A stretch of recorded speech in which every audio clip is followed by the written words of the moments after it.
Olá, pessoal. Então, vamos dar continuidade para a nossa aula, que fala a respeito da teoria de Arrhenius. Então, agora a gente vai falar um pouco sobre sais e óxidos.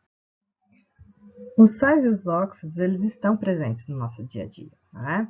A gente sabe que o sal de cozinha é um sal, não é? O sal rosa do Himalaia é um sal. Nós vemos, né, os fenômenos, né, de oxidação, criando então uma película de óxido de ferro em cima de uma superfície ferrosa.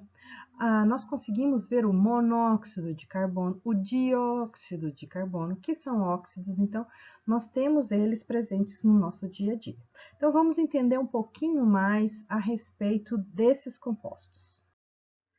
Com a criação da teoria da dissociação do Arrhenius, que mostra que em soluções aquosas as partículas carregadas eletricamente, elas possuem íons, né, em solução, ou seja, quando você coloca sal de cozinha em água, ele vai se separar, formando Na+ e Cl-. Né? Então, quando ele está formando Na+ e Cl-, ele está se dissociando. O processo de dissolução de um composto iônico, né, quando ele está em presença de um solvente, é um processo de dissociação iônica. Então, solubilizar um composto iônico é dividi-lo em duas partes, né? É dividi-lo em uma parte positiva e uma parte negativa. Então, com a teoria da dissociação de Arrhenius, a gente sabe que os cátions, partículas carregadas positivamente, e os ânions vão estar presentes em uma solução quando a gente dissolver um composto iônico solúvel, ok? Bem, o Arrhenius, então, como ele separou? Se houver liberação de H+ em solução, é ácido. Se tiver liberação de OH- em solução, é base. Se não tiver nenhum desses dois, o que é que é? Né? Normalmente, a gente encontra um sal. Né? Quando você está tentando dissociar uma espécie em água, não tem H+, não tem OH-, você tem um sal. Tá? Uma outra coisa que a Arrhenius viu também é o que a gente chama de reação de neutralização ou reação de salificação, que é a formação de sal e água quando você mistura um ácido, né, o HCl, por exemplo, e uma base como o NaOH. Quando você mistura os dois na proporção correta, você vai ter água salgada, você vai ter água com sal. Né? Então, na proporção correta, hein, pessoal? Bom, então essas ideias do Arrhenius ajudam a gente a separar quem é ácido, quem é base, quem é sal, quem é óxido, tá? Na fórmula geral dos sais, nós vemos o seguinte: na frente de um sal, né, da fórmula química de um sal, sempre vai existir uma carga positiva. Então, o elemento aqui na frente vai ser um cátion, ok? E aqui atrás, o elemento vai ser um ânion, com carga, então, negativa. A quantidade de ânions deve suprir a necessidade de carga positiva do cátion. E a quantidade de cátions deve suprir a quantidade de cargas negativas do ânion. Tá? Então, para que a gente tenha uma espécie equilibrada em termos de carga, ou seja carga igual a zero, né? Neutralizar a carga um do outro, a gente precisa de fazer com que a quantidade de cátions seja suficiente para neutralizar a carga dos ânions. E o inverso vale do mesmo jeito. Vamos dar uma olhada aqui, ó, nesse exemplo que a gente tem aqui embaixo. Ó, o cálcio, que tem carga 2+, e o fosfato, que tem carga 3-. Como que fica a fórmula de um sal de cálcio 2+ com fosfato 3-? A quantidade de cátions vai ser 3, porque a carga do fosfato é 3. A quantidade de fosfato é 2, porque a carga do cálcio é 2. Então, assim, a gente consegue equilibrar a fórmula e deixar todo mundo com uma mesma quantidade de cargas positivas e negativas, assim como o Arrhenius previa. A gente vê, quando está trabalhando com sais, que eles têm características diferentes. Normalmente, a gente espera que um sal tenha cor branca. Pelo menos no meu tempo era assim. Agora, a gente sabe que tem o sal rosa do Himalaia. Então, a gente já sabe que existem sais que têm colorações diferentes. Né? E existem sais com colorações muito intensas, como, por exemplo, o sulfato cúprico, né? Que tem uma coloração incrível, linda, linda, linda, e ele é usado no tratamento das piscinas, ok? Os sais, eles podem ser solúveis ou insolúveis em água, né? Mesmo que esse sal seja insolúvel, uma pequena parte do sal vai dissociar, gerando uma quantidade de íons suficiente para dar corrente elétrica, ok? Então, mesmo que a gente considere um sal insolúvel, ele mesmo que seja insolúvel, ele vai dissolver pelo menos um pouquinho, pelo menos alguns átomos vão se dissolver. Se de 100 átomos dissolver um, né? A gente já sabe que esse sal é insolúvel, porque dissolveu muito pouco, mas ainda assim dissociou-se, né? Para a gente conhecer um pouco mais dos sais, é bom a gente conhecer a natureza dos íons, né? E para a gente classificar os sais, uma das classificações é a natureza do íon. Então, vamos dar uma olhadinha. A gente tem o sal normal, que é aquele que não tem OH menos e nem H+, por exemplo, o sal de cozinha, o NaCl. Os hidrogenossais que possuem H+ na sua constituição e mais um cátion, né? Os hidroxissais, né? Ou sal básico, que a gente vai falar. Eles têm que ter 2 ânions, onde um desses ânions é o OH-, tá? O sal duplo ou misto, que é aquele que possui 2 cátions que sejam diferentes de H+ e diferentes de OH-, tá? 2 cátions ou 2 ânions, tá? Que sejam diferentes de H+ e diferentes de OH-. Um sal hidratado, que é aquele sal que possui água na sua constituição. Por exemplo, ele tem uma cor e aí quando você aquece, essa água vai embora, ele fica um outro sal. Então, é um sal desidratado. Então, a gente tem sempre que levar em conta isso aqui, até para fazer as contas quando faz os cálculos estequiométricos, tá? Saber se o sal está hidratado ou não.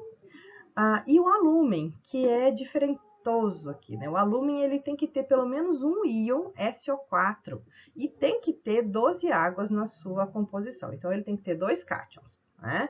Um cátion com carga mais, um cátion com carga 3+, um sulfato e pelo menos 12 águas. Então, essa aqui é uma classificação de acordo com a natureza dos íons, ok? Outra classificação dos sais é com relação à sua solubilidade. Então, a gente vai ter os sais que são solúveis e os sais que são insolúveis.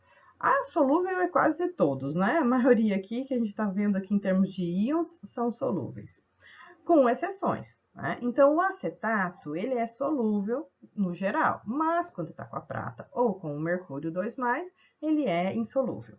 O iodeto, ele é solúvel com quase tudo, né? Olha, mas quando ele está com a prata, com o chumbo ou com o mercúrio 2+, também eles são insolúveis. Tá? Então, aqui a gente tem uma classificação com relação à solubilidade dos compostos serem solúveis e dos compostos serem insolúveis. Então, normalmente, os sais de fosfatos, carbonatos e sulfetos são insolúveis, com exceção dos quando eles estão com metais alcalinos e amônio, e quando eles estão com metais alcalinos terrosos e amônio.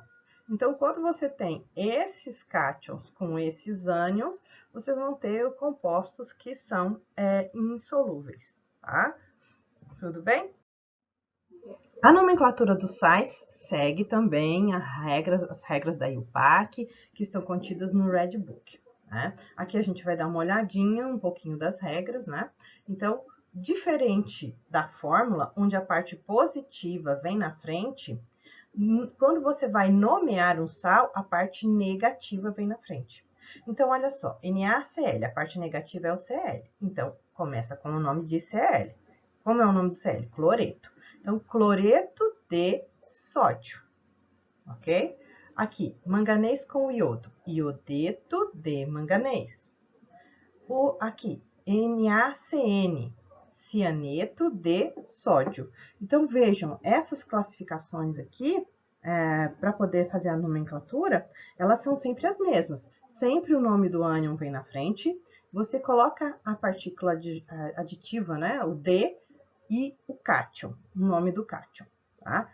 Então, vamos mais adiante.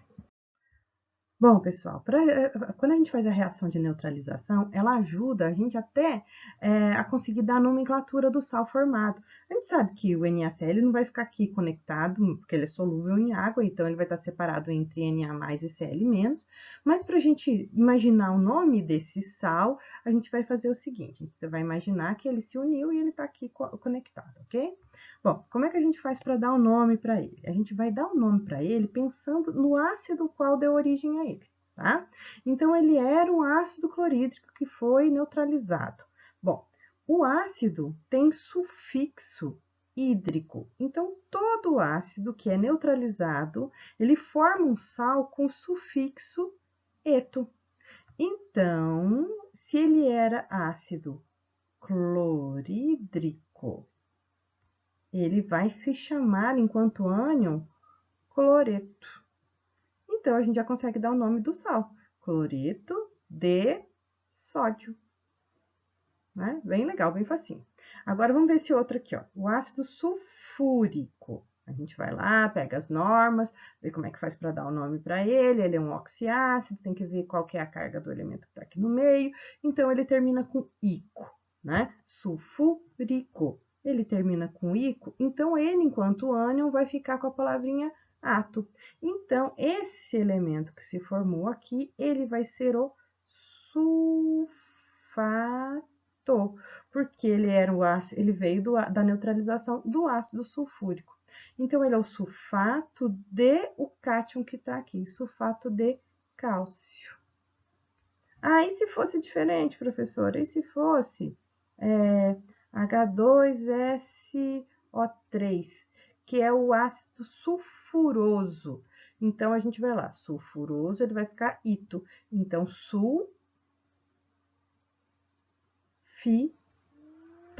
sulfito de, se fosse com cálcio, se fosse, seria sulfito de cálcio. Se fosse com sódio, sulfito de sódio, ok? Tá? Facinho, a neutralização nos ajuda também a dar o nome para os ânions. Bom, passando agora para os óxidos. Os óxidos são compostos formados por dois átomos. Um desses átomos é o oxigênio, que é o mais eletronegativo deles, tá? Então, a gente sempre vai ter um cátion aqui na frente e um ânion que vai estar aqui atrás vai ser o oxigênio com carga normalmente 2-. Normalmente, vocês vão entender por quê. Bom, aqui a gente vai ter então um cátion e a quantidade de cátions tem que equilibrar a quantidade de ânions. E a quantidade do ânion tem que equilibrar a quantidade de cargas do cátion. Então, vamos ver um exemplo aqui. Olha, o cálcio tem carga 2+, e o oxigênio tem carga 2-. Então, apenas um cálcio equilibra um oxigênio. Então, aqui embaixo, poderia colocar Ca2O2? Poderia, mas a fórmula mínima, a menor quantidade possível, é 1:1. Então, a gente não coloca o 2 aqui embaixo do cálcio, não coloca o 2 aqui embaixo do O, porque as quantidades são iguais. Então, quando aqui e aqui são iguais, a gente normalmente mantém o menor número possível, tá? Que é 1, tá? Ok? Tudo bem? Para classificar um óxido, a gente tem que olhar quais são as reações químicas que contém dentro dele. Bom, nós temos os óxidos que são iônicos, ou seja, que são formados por compostos com características, caráter mais iônico, e os compostos que são óxidos moleculares, que têm característica, então, de ser compostos com ligações mais covalentes, ok? E a gente vai também classificar de acordo com as propriedades. Se esse óxido é básico, se esse óxido é um ácido, se esse óxido é neutro, se esse óxido é anfótero, se ele é um peróxido. Então, esse é um outro tipo de classificação.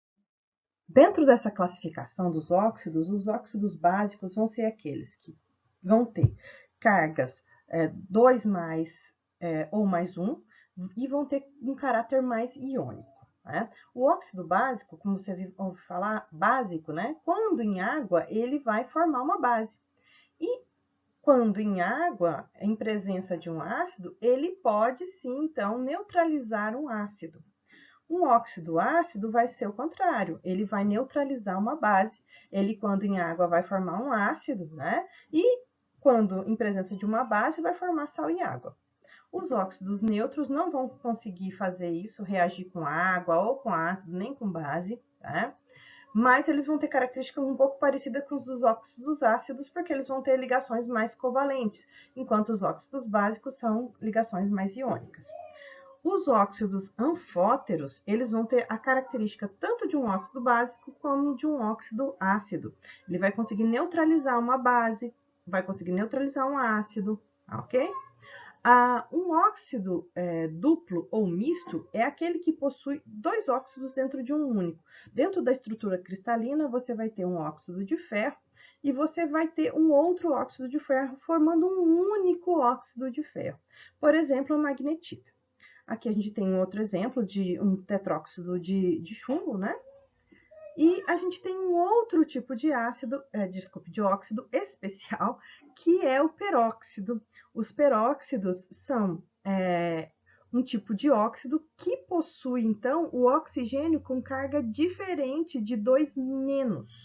Você tem que ter 2 oxigênios para poder ter a carga 2-, ou seja, cada oxigênio contribui com uma carga negativa.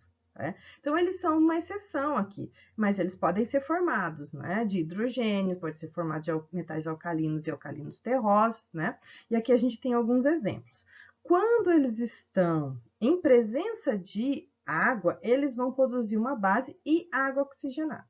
Tá? E quando eles reagem com um ácido, eles vão produzir sal e água oxigenada. Olha que legal, que é a classificação desses óxidos.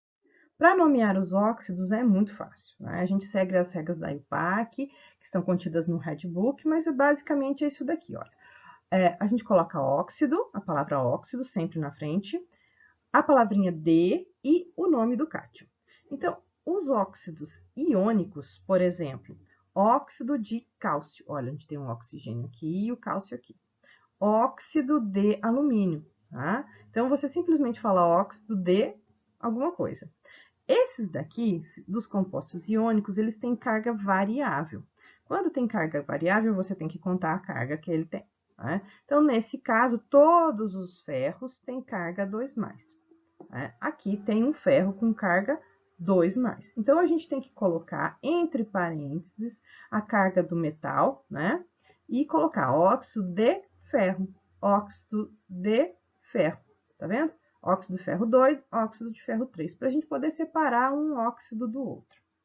Nos óxidos moleculares, a gente coloca a quantidade. Veja, para os óxidos iônicos, a gente não coloca a quantidade de ferro, nem quantidade de oxigênio, mas para os óxidos moleculares, a gente coloca as quantidades. Então, a gente coloca aqui carbono, um só carbono e um oxigênio. Então, a gente coloca lá monóxido de carbono. Não precisa de colocar de monocarbono, mas você coloca monóxido de carbono. Já aqui, nesse caso, a gente coloca a quantidade de oxigênios e a quantidade de nitrogênios. Então, a gente tem 5 oxigênios, então vai lá pentóxido de dinitrogênio, ok?